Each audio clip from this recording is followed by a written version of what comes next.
Good afternoon. It's so good to be here, and I'm really thankful. Thank you, Dr. Crouch, for inviting me, and to everyone else who is involved in convening this conference. This is such important work, so thank you for doing it. It's also good for me to be back in Boston. It's been a lot of years since I've been here. Actually, I started my career here in Boston, where I did student teaching, and I taught at Medford Middle School, and was at Tufts University for a while, and spent a lot of time hanging out in Harvard Square. I had my first son here. I birthed my first son here at Beth Israel Hospital, and got married here, so I did a lot of things here in Boston, so it's good to be back. As Dr. Crouch has indicated, I'm chair of the psychology department at Hampton University and executive director of the National Center on African American Marriages and Parenting there, and also a senior fellow at the Institute for American Values in New York. And for most of my career, I have worked with college students in Virginia, where I am now, but also in Washington, D.C. at Howard University and in the surrounding community there. I worked at Foothill Community College in California, worked at Dillard University in New Orleans, so I spent a lot of time with college students. And one thing that I do know is that college students, that you're hungry for this information on relationships, and that, you know, most college students really do care about this subject of marriage and really do want to marry. So there are several things that I will be doing today. The first is to describe what I think is a marriage crisis in America, and I guess maybe I should do this. What I think is a marriage crisis in America. Secondly, to identify the consequences of the weakening of marital relationships for children, adults, communities, and for our country. Third, to identify groups affected the most by this crisis. And finally, to look at how true friendship and intimacy, hooking in rather than hooking up in relationships, are essential to creating genuinely loving and lasting relationships and healthy marriages in the future. So first, I am going to begin with looking at how marriage and family are faring in the country. And I'm starting, this is my family of origin, okay? This is my mom and dad and two sisters, and this picture was taken in the 60s, and I was 2 years old. See?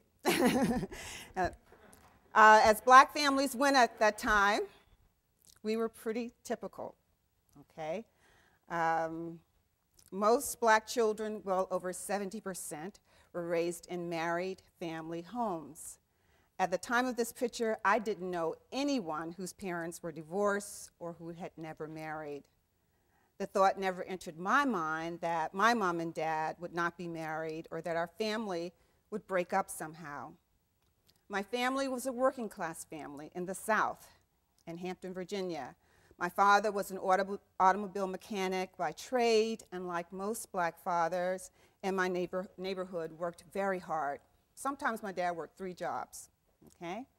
And when he wasn't at work, he was at home with his family, which is where he wanted to be. My mother worked hard also as a seamstress and was able to grow a quite lucrative business from home. It wasn't a perfect family, what family is, but it was intact, stable, with a mom and a dad who loved each other, loved their children, and were involved in our lives. And together taught my sisters and me some core values like personal responsibility, honesty, respect for self and others, humility and confidence, kindness and service to others, especially those most in need. They also taught us the dangers of feelings of inferiority and superiority in relation to others. As I compare the intact family that I had to much of what I see today in families, I realize how much I have to be thankful for. Things have changed so much since then with regard to the state of marriage and family in our country. And although common sense and casual observation might reveal to many that there is a marriage and family crisis in America, there's also now growing scientific evidence that there is. Over the last 4 decades, and this is probably something that you already know, there have been dramatic increases in divorce, separation, those who never marry, cohabitation, children born out of wedlock and reared in single-parent households, and domestic violence. There have also been plummeting marriage rates, decreases in marital quality, father involvement, and family extendedness. And because we believe that this is a crisis at least as important as any other crisis that we're confronting in our country, the Institute for American Values and the National Center on African American Marriages and Parenting at Hampton developed this marriage index.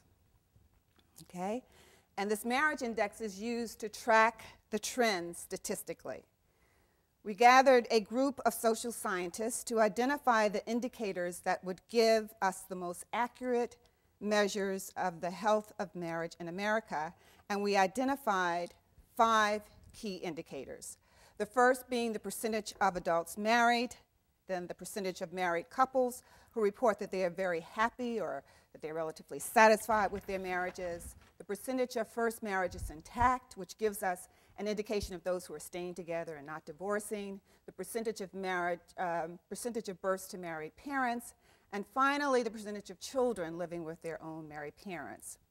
And we tracked these over a 40-year period for the American public as a whole, including all racial ethnic groups, and we tracked each of these indicators also for African Americans because this group is showing the greatest change. So in the interest of time, I will describe what we found for 3 of these indicators, starting with the population as a whole. With regard to the percent of adults married, there has clearly been a significant decline in the percentage of Americans who are married. That includes all Americans, all racial ethnic groups. We see there on that second line, in 1970, second line from the top, in 1970, nearly 79% of Americans were married. By 2008, this number had dropped to around 57%.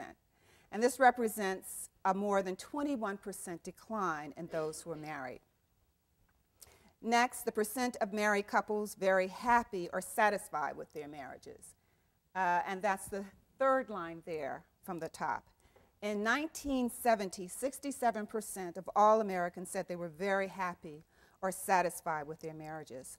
By 2008, 62% said so. So that's a 5% drop. And this is an important indicator because when parents' marital relationships suffer, children suffer. Okay? The final indicator is the percent of births to married parents. For all Americans in 1970, and that's which line here? That's the 4th line, 5th line down, next to the line next to the bottom, up 1, okay. For all Americans in 1970, 89.3% of births were to married parents. By 2008, that number had dropped to 60.3%. So that's a 29% drop. And this compares to 1960, when 95% of children in the U.S. were born to married parents. Now, we combine these 5 indicators and average them to come up with an overall marriage index, which is what you see at the top there. This is an overall marriage index of the vitality and the health of marriage in America. We see that in 1970, the overall marriage index for all Americans was 76.2, and by 2008, it had dropped to 60.3, a nearly 16% decline. Okay? So let's look at what is happening with African Americans specifically.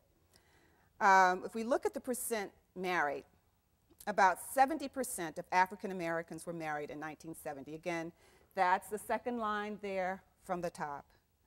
By 2008, that number had dropped to 40%, and that's a 31% drop. Okay? Percent who say that they're very happy in their marriages. For African Americans in 1970, that was 53.5%, and 2008, 51%. So that's a slight decline, 3%.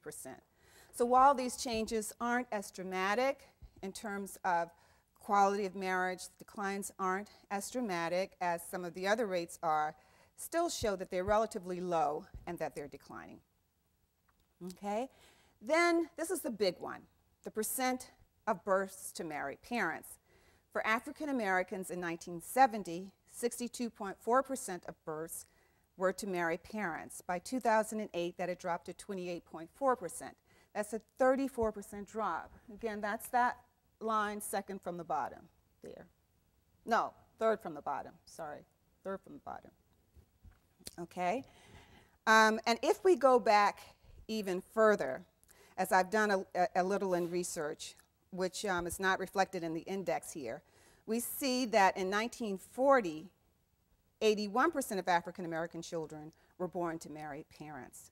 So if we just flip this a little bit, we see that among African Americans in 1940, only 19% of black children were born out of wedlock. And in 2008 is 72%. Okay? Finally, the overall marriage index for African Americans in 1970, as reflected on that top line there, was 64%, and by 2008 it had dropped to 39.6%. Okay? There's something else that we're seeing, and that is that in recent years the numbers are changing even quicker. I mean, the numbers of kids who are being born out of wedlock, that percentage is changing even quicker. So that we saw over a 5-year period, I'll put it here, we saw over a 5-year period a 25% jump in out-of-wedlock births through the year 2007.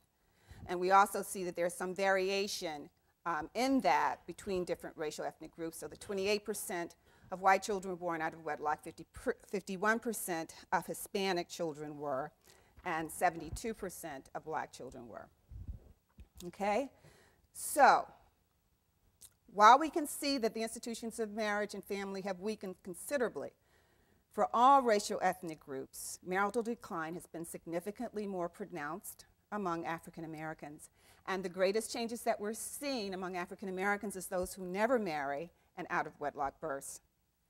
Also, with increased mobility and more disruptive families, all Americans are reporting less connection to extended families. Further, it's important to note that while all socioeconomic groups are affected, Americans at lower educational and socioeconomic levels are being affected the most. So what are the consequences of this? And it's a crisis because of its consequences for Americans, particularly American children. While in the past, many have believed that the nation's increasing high rates of divorce, cohabitation, and non-marital childbearing represented little more than just personal changes, lifestyle choices, brought about by the freedom in our society to pursue individual self-fulfillment, research is showing that these individual choices have public consequences and can be damaging to the children who are affected by them but have very little choice or say in them.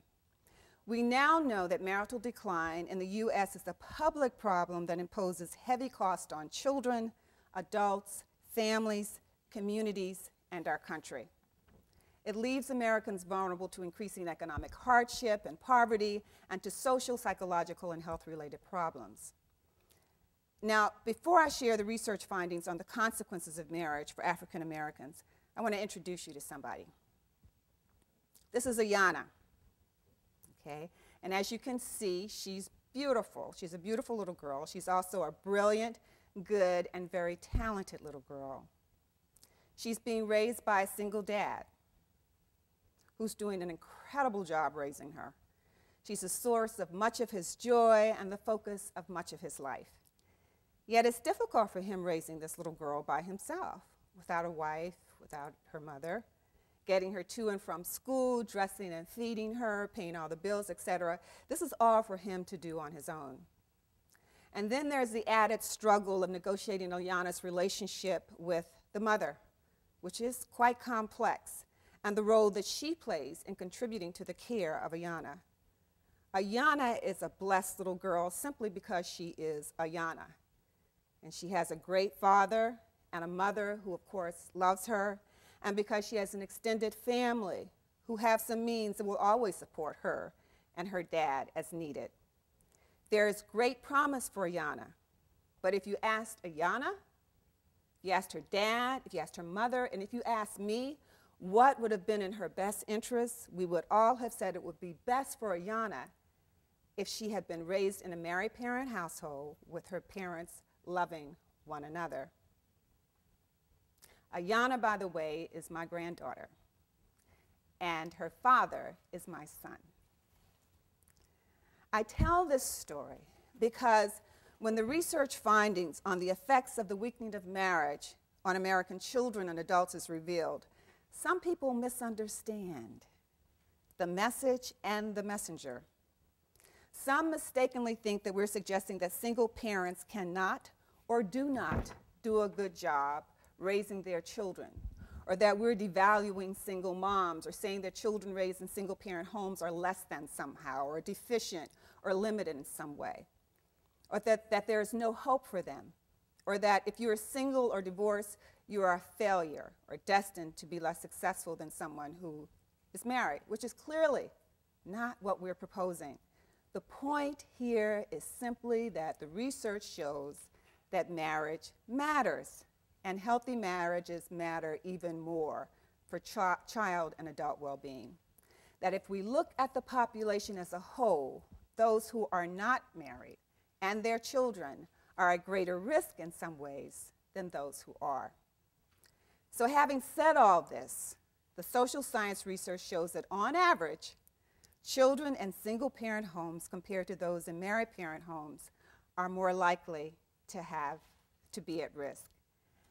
And I think we know this, and that's why when we hear 72% of black children born out of wedlock, we go, you know, we realize that's a problem because we know that there are some consequences in this, okay? So here's what the research shows. Children in single-parent homes are more likely to have behavior problems, have greater depression and distress symptoms, are more at risk of sexual and physical abuse, have less positive feelings about themselves and lower perceptions of self-efficacy, have higher rates of alcohol and drug abuse, have weaker emotional bonds with their mothers and fathers, have lower grades and scores on achievement tests, and are more likely to drop out of high school and less likely to attend college, are more likely to live in poverty, and are more likely to become young, unwed parents. Also, the scientific research shows that married adults tend to do better than those who are not. They report that they are happier, healthier, and wealthier than those who are not married, and that they have better sex. They are less prone to violence in the relationship compared to adults in cohabiting or dating relationships. Also, communities with fewer married couples have higher rates of crime, and women especially are more likely to be victims of crime in these communities. In addition, there have been some scholars who suggested that marriage doesn't matter so much for African Americans, that there have historically been and continue to be greater variety of family forms and supports that are just as effective for raising children as are married parent families. Therefore, a few years ago, the Institute for American Values gathered a group of scholars, including myself, to do a comprehensive review of research exploring the consequences of marriage for African Americans. The findings were clear and significant and got considerable media attention. The decline in marriage among African Americans, as most would suspect, but some had denied, impacted the physical, psychological, social, and economic well-being of African American children, adults, families, and communities as well, and in some ways, even more. Given that blacks are being affected the most, I want to add something here. On occasion, some blacks become offended by the statistics on blacks and think that by acknowledging these statistics, we are denying the strengths of black families and marriages, or that we're suggesting that the problems in black marriage are inherent to African Americans or Black culture. Yet this could not be further from the truth.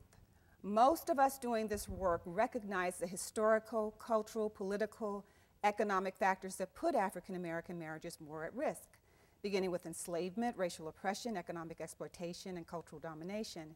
And many, including myself, believe that we are in part witnessing the breakdown of Black marriages because we have moved away from core cultural values that have helped marriages to survive and thrive in the past. Yet we also believe so much in the inherent strengths and resiliences of African Americans and the ability of Blacks to make a way out of no way. We know that Blacks are not powerless to do something about this crisis and can therefore exercise some personal responsibility in revitalizing marriages in America. And so the numbers in the marriage index and their consequences confirm that we have a marriage crisis in America, and that there is a dramatic weakening of the institution of marriage, and that this is affecting the well-being of American children, adults, and communities. So how do we reverse the current trends? My view is by seeing this crisis as an opportunity to make marriages better than they ever have been before.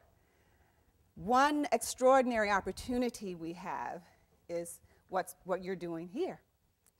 To reverse the current trends is to help adolescents and young adults, the next marrying and family-forming generation, to have healthy relationships. It is at this stage of your lives that the templates for intimate relationships are developed. Relationship and marriage capacity is increased through healthy personal development and relationship experiences, and through attitudes, knowledge, and relationship skills that help you to successfully navigate your current relationships, choose a partner well, and eventually develop healthy marriages should you choose to marry. According to research findings, most young adults desire long-term commitment and marriage. Okay? So I'd like for us to do an activity now, if you don't mind.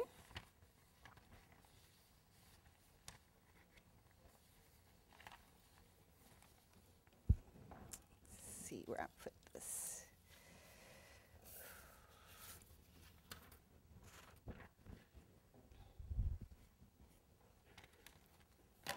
Okay, so now that you've heard a lot of statistics and empirical evidence and the theoretical propositions, I want us to put this into a personal context, okay, to make this personal for you.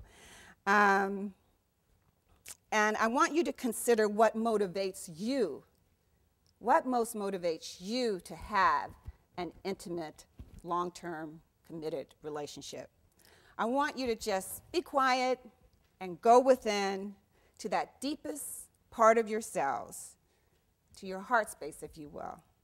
And I want you to take a moment to really examine, feel, reflect on what it is that you ultimately want in your most intimate relationship, which could, of course, be a marital relationship.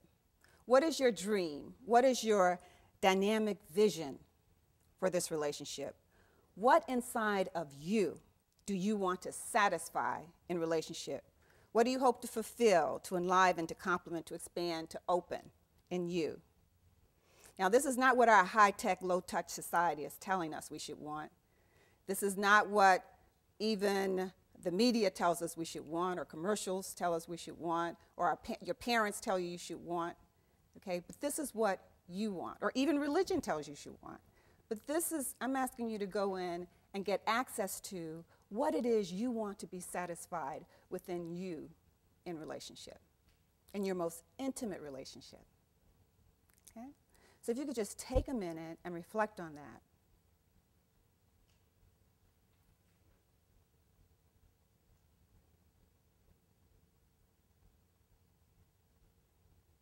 Okay, and once you reflected on that, I'd like for you to just write it down. Just write down those things that you most want.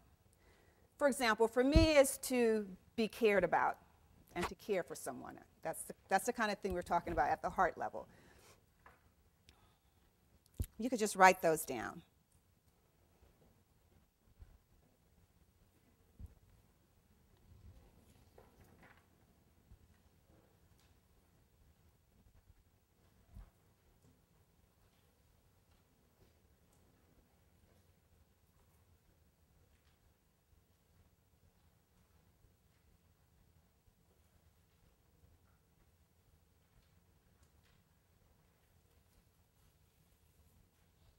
Okay, and once you've done that, if you could just pair up with one other person and share that with them.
Thank you.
Is that enough time?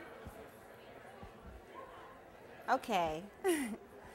All right, let's report out on what you came up with. What are some things that you want to be satisfied within you in your most intimate relationships?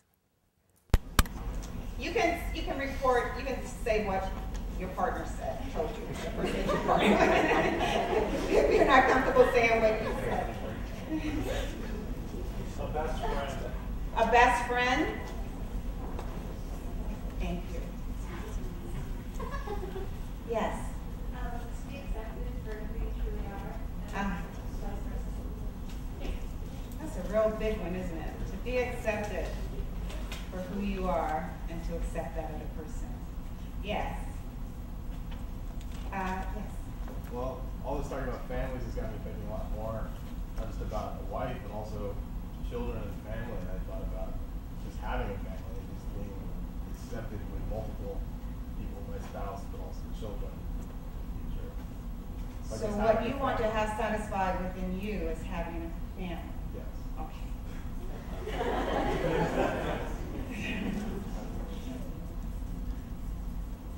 Yes. What I want to satisfy me is I want to please God. And I think marriage pleases God.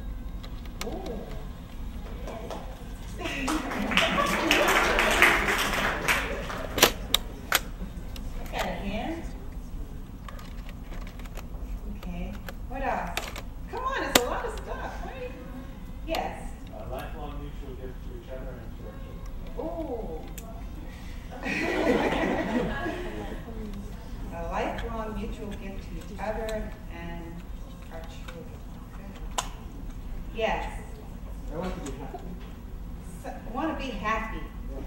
Can I add to that? Somebody to be happy with, right? Yeah. Yeah. What else? Being appreciated. Good. We're saying grandchildren, so I guess it's showing a little bit of a generation. Puppies, my daughters. We'd like to pop out a couple for us to play with. So what does having grandchildren satisfy within you? My wife and I, we just love children. We love raising our children, and they're all grown up, and we're tired of playing with all the neighbors' kids.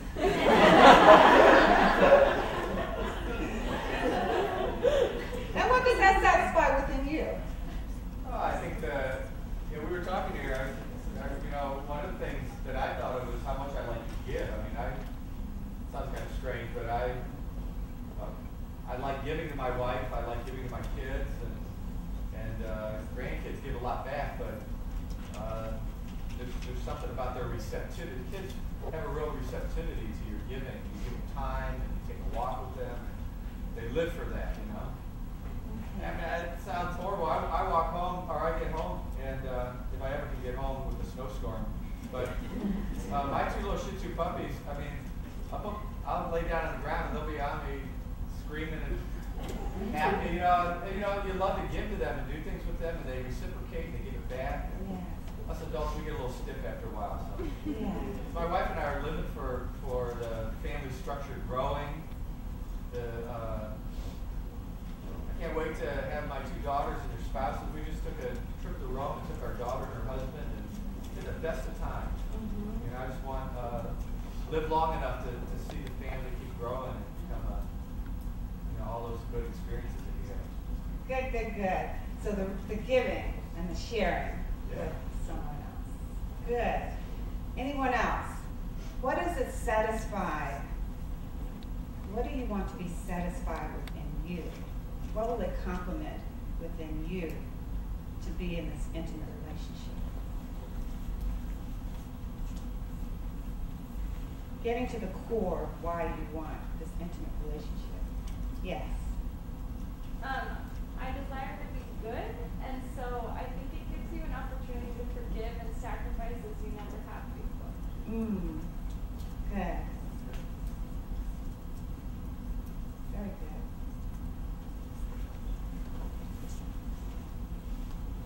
I know there's some other things, right?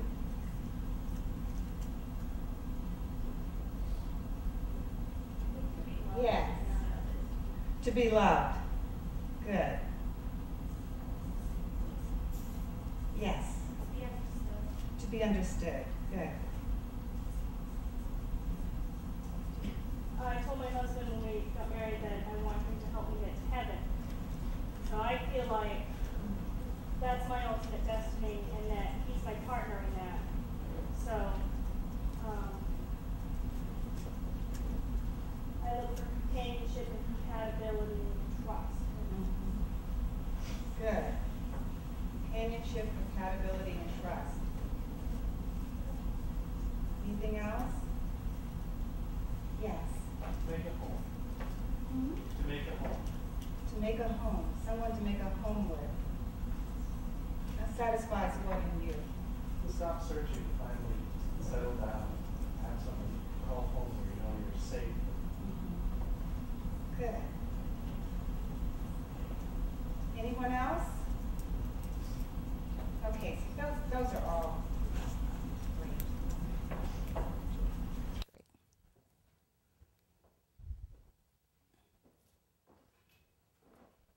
So when we listen to what you said you wanted, which is at the core of what you want in your most intimate relationships, it has a lot to do, it sounds a lot like intimacy and friendship, doesn't it? In some ways it sounds like what you get in intimacy, and it sounds like what you get in friendship.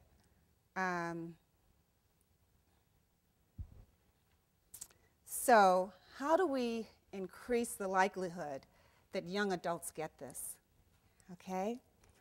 And what role does hooking up play in this? And let me go through these two. These are things that I teach a black marriage course at Hampton, and we go through this activity, and these are the things that they come up with. To be cared for and to care for a lot of things that you said, to be appreciated, to be nurtured and caressed, somebody to dream with, to love and be loved, to honor, etc. And I don't know what happened here, but someone to share my triumphs and challenges with, understanding, we talked about that, some of you mentioned that, and respect, mental and emotional support, someone to be myself with, to be wanted, excitement, supportiveness, all of those things. So when we look at, though, if we move to looking at this whole idea of hooking up, okay, which is defined as a physical or sexual encounter that does not necessarily imply any ongoing commitment or future relationship between the two participants, what role does this play in getting us there to that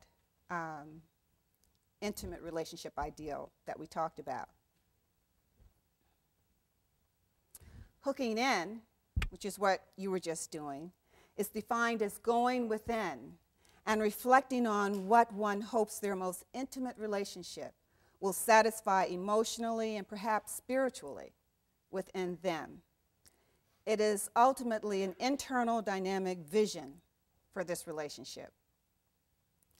In what ways might hooking up experiences facilitate or interfere with our ability to create and realize the vision that you articulated when you hooked in, when you went within?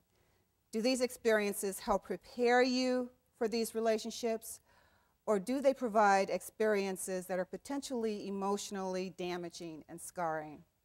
Do these experiences help set into motion a pattern of relationships that are loving and lasting, or do they set into motion a pattern of relationships that are limited, utilitarian, and detached emotionally?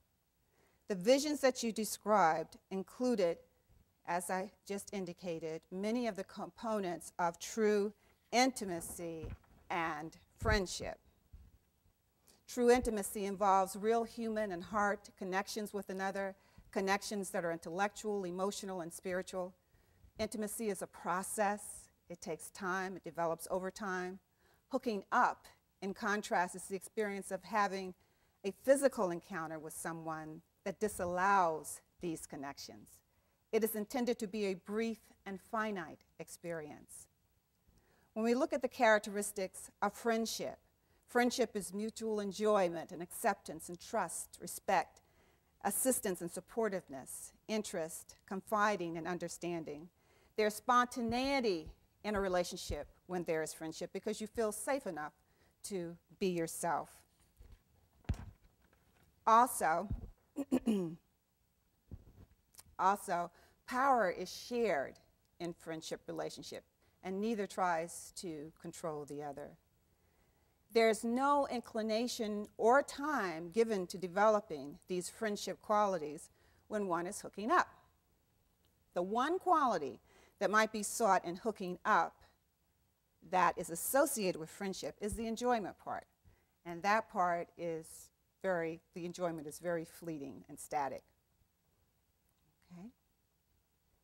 So, in finding our way to intimacy and friendship and relationship, here are some things that I would suggest for young adults. The first is going within, hooking in, seeking clarity about your relationship vision. This can be a process of evaluating and reevaluating what you want most in a relationship. Increase your awareness of self, and this was something that Dr. Nielsen spoke about. This create and take part in opportunities and experiences that will allow you to better know you. Take every opportunity to think about, what you feel, and when. To explore what you truly want most in your lives and in your relationships. What brings you greatest comfort and joy in life and your relationships? What are you most passionate about in your life? And how does that connect with your desire and preparation for your most intimate relationships?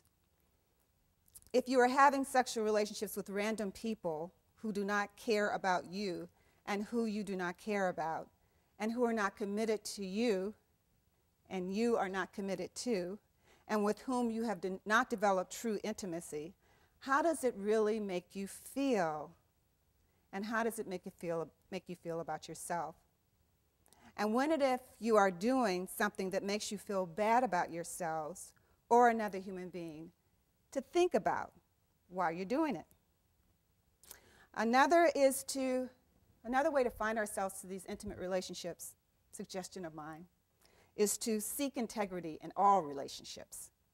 Be aware of how you're relating to others on a daily basis. How are you relating to your peers and family members, for example? How are you relating to your parents? How healthy are these relationships? Are you holding a grudge or resentments against them because they're too involved in your life or not involved enough? Are you angry with others about their mistreatment of you or your perception of their mistreatment of you? Is there somebody that you have not forgiven? If so, is it likely that those lower level thoughts and feelings will be taken into relationships with others who played no part in their genesis, and that they are very likely to be taken, and are they likely to be taken into your most intimate relationships? Also, these ways of relating ultimately affect how we feel about ourselves. This practice of seeking integrity in all relationships increases self-esteem, facilitates personal growth and maturity, and provides practice and preparation for your most intimate relationships. Another thing is to practice self-respect, which includes being aware of and honoring your own values and desires. When we respect ourselves, others are less likely to disrespect us in ways that affect our sense of self. Recognize that values matter. What are your values? And what role do they play in your relationships? Values like personal and collective responsibility, sharing, cooperation, integrity, nonviolence, and compassion, which are values required for healthy relationships and communities. Honesty is another important value needed for healthy relationships. Is honesty a primary value for you, honesty with yourself, and honesty with others? How essential is honesty in your relationships? One of the dishonest practices in intimate relationships is games playing. These are games, they're games that are more common among men, and they're games that are more common among women. One of the things that we do in my class is we have the men talk about the games that they play, and we have the women talk about the games that they play with men, okay? And the whole idea here is that if we expose the games, you're less likely to get played, right? Okay. And all of this, exercise what I'm calling personal fortitude relative to what you seek in intimate relationships. That is, honor yourself by not compromising on those core qualities that you seek to have fulfilled within you. Next, social responsibility should help you to reach your intimate relationship ideal. Social responsible people care about the well-being of others, and especially those that they are in their most intimate relationship with. Being socially responsible also means each of us doing our parts to reverse the trends that we see in the weakening of marriages and families, that we acknowledge the crisis and recognize that a crisis is a terrible thing to waste, and that we therefore see this crisis as an opportunity, again, to make marriages better. Okay? Think deeply about this whole issue of gender roles. Okay? How do we ensure that these roles are characterized by justice? That whatever these roles are, both men and women feel honored in them. Commit to learning effective communication and conflict resolution skills, which Dr. Nielsen was addressing. Effective and open communication is what would be suggested. Conscious communication, that is, being conscious of what we're saying and the impact that that has on the other. And the difference between good intentions and bad intentions in communication. Good intention is to connect with the other person, to understand them when we communicate, to encourage them, to empower them. Those are all good intentions. Bad intentions, to win the argument, to control someone. Being aware of that. Being conscious of how we listen and listening to understand. Examine the anatomy of peace as part of the human experience. Seek out ways to find peace within and have peaceful relationships. Find and request that others help you find structured environments where you can share your feelings, your frustrations, and your fears about relationships. Places where you can ask questions and examine your own answers. Places to express your confusions and misunderstandings. Places that inspire your relationship hopes and dreams. And places that provide you with the tools to create healthy relationships and eventually loving and lasting marriages. As I said, I teach this marriage course at Hampton, and it's the hottest course on campus. And it's not because of me, it's because of the topic, okay? It's because young people, young adults are hungry for this information. They're hungry for a place where they can have, they're seeking out places where they can have these conversations in a safe way. I found, too, that one of the things that we do the first day of class is we go around, I ask the question, do you want to marry someday? If so, why? If not, why not? Okay? And, you know, I'd say about 99.9% of the students, most of the students say that they do want to marry someday, but there are some students who say that they don't want to marry. Okay? But then as the semester goes along, what I find when we scratch below the surface is that they really do want that, but they're saying they don't want that because they feel hopeless that that's something that they can attain. So rather than have a dream deferred, they choose not to dream. Okay? Another thing to do to get us there is to be authentic, open and honest in relationship. This allows you, of course, to better connect with other people. In this marriage course, I found that I'm most effective, most helpful to my students when I am authentic and transparent. So I share those stories around my relationship that I am comfortable sharing. This impacts them at the heart level and causes them to understand some of the topics that we're discussing best. I share the triumphs and the challenges. For example, I tell them that I am divorced, and I discuss some of the complexities that I encountered in that relationship and how I grew personally and in my relationship capacity in response to those experiences, how I have practiced forgiveness and have healed emotionally and was able to move on to another relationship that was healthy and the attainment of my dynamic vision for an intimate relationship. Another thing to do is to seek greater self-acceptance and self-love, which means getting rid of and rejecting any beliefs that you are unworthy, not capable, and without power to affect your lives and the world community for that matter. That's easier said than done, isn't it? We hear this a lot, but you know, it's part of the process for getting to that vision that you have for an intimate relationship. For females a lot, that means that we have to work on issues around body image. That is, our perceptions of our physical selves, and to reject any notions of beauty that don't embrace who we are physically. For males could benefit from embracing standards of manhood that have to do with personal qualities like responsibility for self and honesty and self-disclosure, and rejecting notions of manhood based on status and prestige only, or how many women you can be with, or how aggressive you can be. Another activity that we do in my class, we do this near the end of the semester, and we take an entire class where the male students honor the female students, and the female students honor the male students, okay? And the women say what they absolutely love about men. And the men say what they absolutely love about women. And then they also say how they plan to honor men or women and the institution of marriage in their lives. And there's time given for everyone in that class to be acknowledged for some special quality that they have. And they leave that class just, you know, just really high, just, you know, zooming, you know, they're just really doing good. So we need, of course, to take more opportunities to do that. Find and explore your spiritual selves. And one thing that I'm finding in my classes, I don't bring conversations about God into the classroom, but the students do. Spirituality is very important. Bring spiritual principles, values, and practices into your most intimate relationships. Principles and values inherent in most spiritual traditions like faith and gratitude and forgiveness and agape love.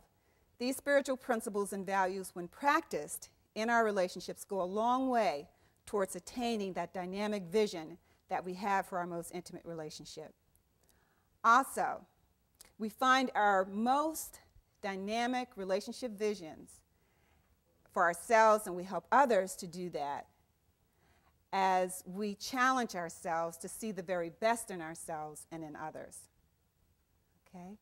I found that one of the most significant strategies for creating positive psychological, personal, and social change is a belief in our own and others' potential for greatness. Okay? So, I don't know how you guys are going to like this, but I'm going to try it anyway. Let's start by hooking within ourselves. Okay? So I'd like for you all to stand. You could just all stand.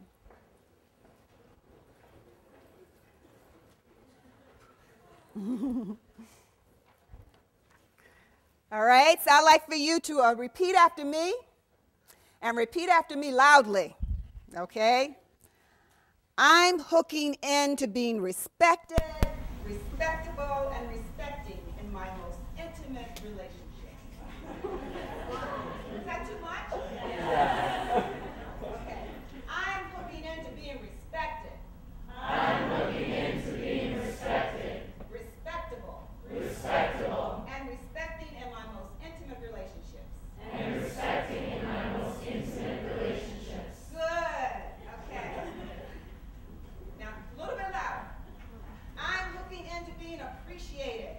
I'm looking into being appreciated, And appreciating in my most intimate relationships. and appreciating in my most intimate relationships. I'm looking into being adored.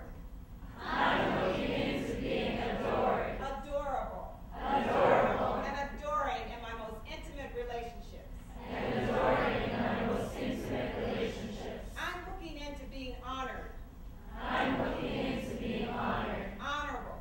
honorable, And honoring and honoring in my most intimate relationships. I'm looking into being loved. I'm looking into being loved, Lovable. lovable, And loving in my most intimate relationships. and loving in my most intimate relationships. What I want for you is to claim this, to be it, to conceive it and achieve it, to live it and love it. And again, continue to simply go within. Within, I know that you have everything that you need to realize your dynamic relationship vision and to help others to realize theirs. So just dive in and get it and give it. Peace and blessings. Thank you so much. Do you have time for questions?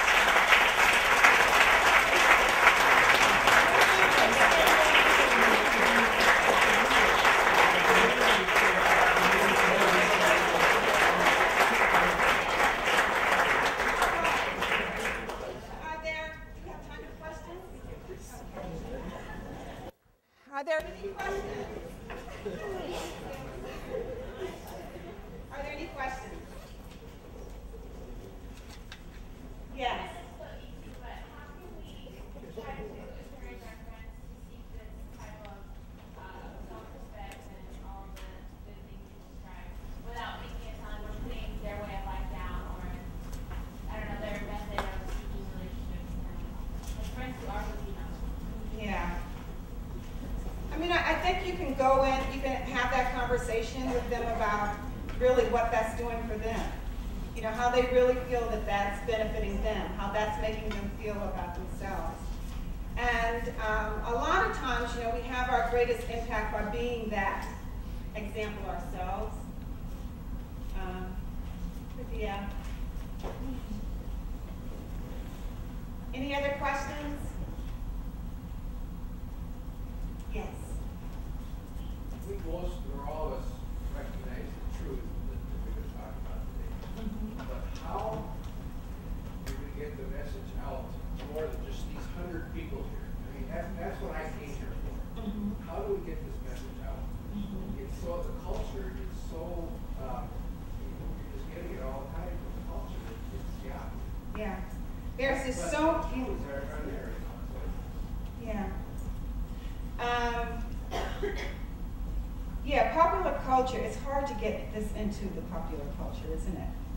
But I think we've just got to persist and insist that we do and continue to try to find ways. One of the things that, we did, that Dr. Crouch indicated that we did is to have this summit at Hampton. And this was a national summit on marriage, parenting, and families.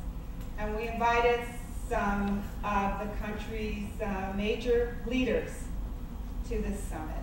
Religious leaders, leaders in the media, legal experts from universities, just across the board, leaders, people of influence, whose voices are listened to in the public sphere. And part of the reason why we called them together for this summit was to raise their awareness about what was going on and to solicit their involvement in helping us to get the word out. I think it was just a really powerful summit. It was transformational for some people who had never been exposed to some of this, and hopefully they'll be taking some of it back. It meant that we got some media, every opportunity you have to get media attention, anything that you can do to get media attention, you do that. We got a lot of media attention with this.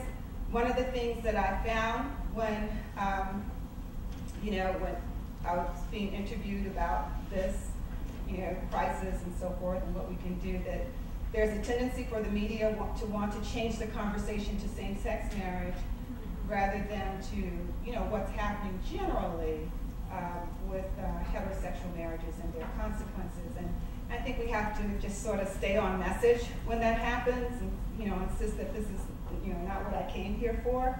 And different people who, are part of this movement, of course, have different perspectives on this, and some people do want to have that conversation, but sometimes it takes us off message, to go there. So I think we have to do that. I think holding conferences like this, what I would love to see is maybe the students here at this conference and maybe, some historically black universities like Hampton and Howard and Morehouse and Spelman maybe to get together with some students from Howard and Princeton and so forth and have this conference, and that in itself, and be very intentional about getting media attention around it. That in itself would get some attention. I think we need to find ways, because young people really do care about this and they understand a lot about why it's important. So I think we need to find ways to get these voices out into the media through coursework. I think we have to be organized. Those of us who do care about this, we have to organize ourselves on finding there are different groups of people who have come to know, partnering with, and are finding ways to support one another and to organize ourselves and think strategically about how we do it. I think through curricula, at the universities, because often this isn't a topic on college campuses. We might talk about relationships, but we don't take it to marriage or committed relationships, and so I think doing that. Any other ideas?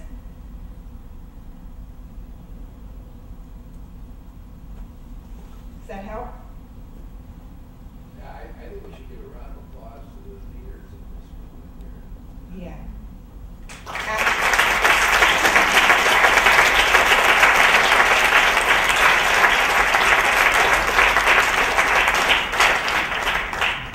Very good.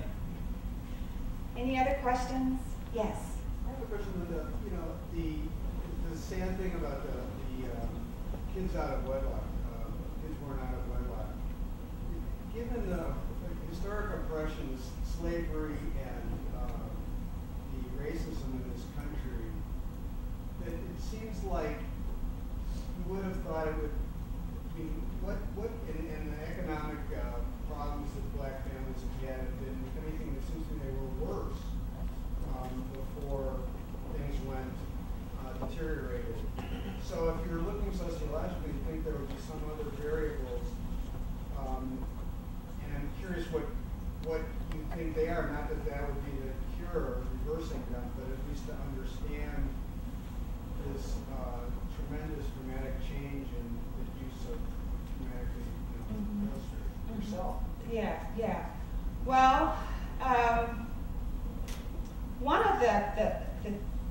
changes that has affected all relationships is cultural value shifts.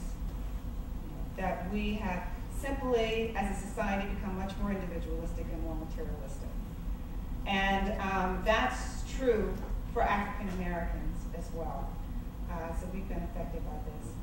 But then we look too at some unique things that are happening among African Americans. We see things like the fact that there are just so many more black women who are marriageable than there are black men. There are more black women, period, because of the high incarceration rates, the fact that black men are dying at a early age, and crime statistics and all of that. So you have this, whenever you have a population where there's so many, and this happens in other societies as well, where there's so many more men than there are women, then the men are less likely to commit, and they're less likely to be faithful when they do. Okay, and what I say to black women is, because blacks are more likely to marry within the race, and blacks period are more likely to marry within the race. And I say to black women, you've got to start thinking outside the race, and you've got to start realizing, that there are other choices that you have, because what happens in this is there develops a kind of desperation, because there aren't many, you're competing for the few, and there's this kind of desperation, and then you lower your standards and you take whatever you can get, and then, that kind of thing. So that's one of the major things that's happening. And I think too, as blacks have become, there's some things around culture that are going on. With blacks, there were certain cultural values that blacks had in the past, like the collectivism, like the spiritualism, that blacks have moved away from more. And so some of those values that kept, those core values that kept black marriages together before, are now less practiced. And then, the problem just exacerbates itself. Yes. When you were showing a lot of statistics in the beginning, we had a good range of data starting, I don't know, it was 40 or something like that to the present. And one of the statistics was out of child wedlock, and how it was really increased. And I was wondering, what do you think the effect has been with popularity of birth control and legalization of abortion, tying that into the beginning of eugenics, and Margaret Sanger was very tied into the African American community with the origins. Do you think that has affected the numbers, and how? I think that it has, and I can't tell you how. I haven't thought, a whole lot about that. I think that, what's affecting it most has to do with things like, our core values, and sort of getting away from those core values, and maybe buying into some of those things that you're saying, that you're indicating with regard to, contraception and so forth. But I haven't really thought of that as a major thing that's happening. In fact, I think to the fact that there's an economic connection here, the fact that so many black men are out of work, and one of the primary things that we say in the society in having a family is that you be a provider for that family, and increasingly black men are less able to provide for their family, more so than other groups. So I think that that's really having an effect as well. I think, the research would bear that out too.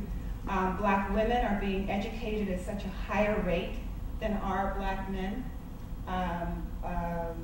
Gosh, I don't remember the numbers, but it's significantly more. If you go on many college campuses, especially black college campuses, you see maybe 8 women to every 1 man.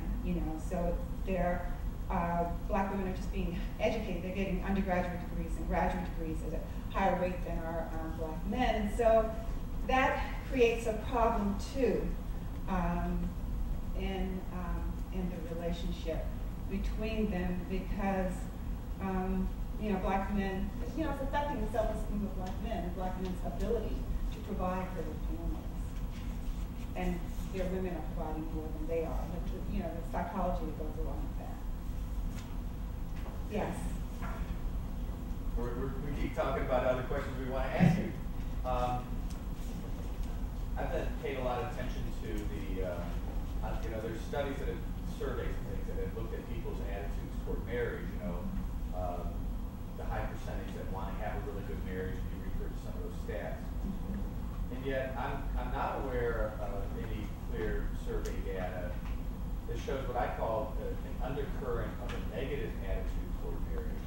Because, but it does seem like there is quite a prevalent negativity toward marriage. People don't want to get married for a long time, and then if you talk to them, a lot of times the implication is that marriage is, I want to get married someday, but I want to have a good time for a while. I don't want to get, it takes a lot out of you, and it's really hard. There's this negativity, and all the way down to we're trying to get certain relationship courses taught in high schools and junior highs. And one of the common things that administration will even tell you is, this is fine, teach us relationship stuff, but don't really push marriage, like what marriage is and the importance of the institution, or how the social structure of marriage is benefit. Like all those things, they don't care anything about, we're all evidence-based, but they don't care anything about any of the evidence-based in those settings, even administration is what we found. They just don't want that word being pushed on their young people. And it's really interesting to me, this kind of, on the surface, we want great marriages, but under the surface is negativity. And I wonder if you could address that, anything that you're aware of. Yeah, and I think that's such a good question. And I think it's more under the surface, we want it, and on the surface, we're saying, let's not deal with this. Because I think it's just become so political. It's so political to talk about marriage. And we don't want to make people feel bad. We don't want to make people who are not married or divorced feel bad. We don't want to make people who are having, single parents feel bad. We want everybody to be empowered. We all want that. And so we think we can't point out that it makes a difference because it'll make them feel bad. And instead, I think we just have to find ways to talk about it where we are more sensitive and recognizing the complexities of it, rather than not. So we just don't talk about it at all, So I think it's more kind of, and I'm a liberal in a lot of ways, and I think it's more kind of like a liberal thing too. That we don't, everybody's equal, everybody's on the same footing, whether you're single or not, and that's true. So we don't even want to go there. And then I think what's complicated it also even more is the discussions about same-sex marriage. That when you talk about marriage, then you have to talk about same-sex marriage. And some people, aren't ready to go there, so they don't want to have that relationship, but that discussion. So I just found it's just so political. I think that when you have conversations one-on-one with people about what they, think about this, and, people seem to get it. You talk to people on the plane, or you talk to people, on the street, they get it, and it's personal to them. Right. But then at at these institutions where somebody may judge them, for some political reason as not doing, not being sensitive to the plight of poor people or people who are single, or whatever. So it gets caught up in all that. One of the things that I found when we were going to have this summit was there are people who say they thought this was very important, but they wouldn't come because they didn't want to be, quote, associated with this kind of right-wing conservative agenda item. It's become that for some people. I've talked to some congressmen who, and when I approached the topic to them, they said, especially some years ago, because Bush had this Healthy Marriage Initiative, President Bush had the Healthy Marriage Initiative, and they said, oh, that's just a right-wing Bush thing that's going on there. So with that all caught up and all this, politicalism, and I think that's a lot of it. Thank you. But I think we have, for those of us who really know and understand the impact that this is having, we've got to be courageous and we have to be vigilant And we need, you know, young minds and voices like this to you know, take the lead too. Any other questions? Yes. Well, not really a question, but a comment on the last thing. I think the basic core thing is that in marriage, you've got to give up part of your own self. I mean, you've got to give your autonomy to someone else. You've got to accomplish somebody else. You've got to take responsibility. And that's what really is I think, driving this political thing, acts against marriage. I mean, it seems to make a claim on us and to kind of constrain the autonomous self, which has become the sacrosanct sort of idol of our culture. Well, I think individualism has something to do with it, but I wouldn't agree with you. I think that, you know, people still do want that. They still do want those connections and want to give up a little bit, give up a little bit, and get a little bit, but want to find a way to have that work well. It's a quid pro quo, though, instead of a complete oh, yeah. skipped off strings. Oh, yeah. Yeah. Yeah, which is itself, I mean, we're also technological. We're used to controlling with technology. We get into this habit, and so in relationships, you've got to surrender yourself. They both parties do. And so we're not in that habit anymore. That's a good point. But I think it still does, I think that's still, at a deeper level, I think we still want that. As, you know, as our today. Yeah. We still want those connections. We still want to give up a little bit and get something, all that. Thank you so much. Unfortunately, we don't have any more time for questions, but I would just like to thank Dr. Livermore for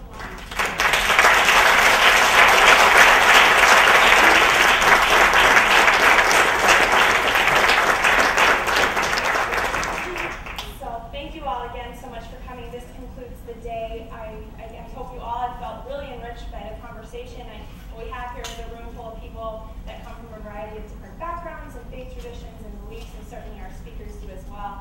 But we've come together for one reason, to discuss how to build healthy relationships. And hopefully, as we walk out the doors, we can walk out with something concrete that can impact our personal lives. So I would invite you to continue the conversation up in room 104. We're going to have a reception, and the speakers will be there to talk with you all.